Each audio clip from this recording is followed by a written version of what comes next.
YOLO 247 betting app promotion కేసులో నటి Manchu Lakshmi ED విచారణకు హాజరయ్యారు. బ్యాంక్ స్టేట్మెంట్ తో విచారణకు వచ్చిన ఆమెతో బెట్టింగ్ యాప్ సంస్థల నుంచి జరిగిన ఆర్థిక లావాదేవీలపై ఈడీ అధికారులు ప్రశ్నించారు.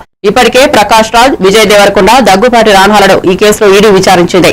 సోషల్ మీడియాలో బెట్టింగ్ యాప్ల ప్రమోషన్లపై విచారణ కొనసాగుతోంది.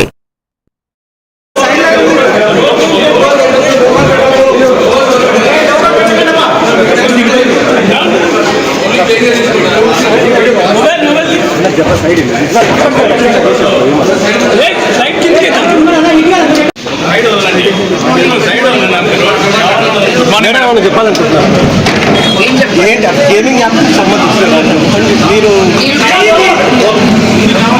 వెళ్ళొచ్చు, వెళ్ళి రాని వెళ్ళి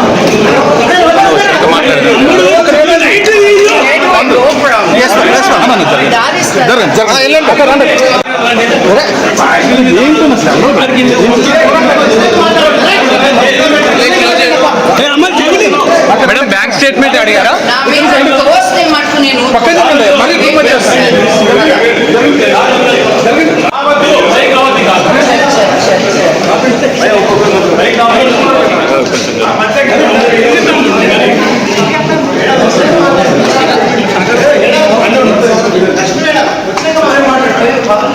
అన్న వెళ్ళదు.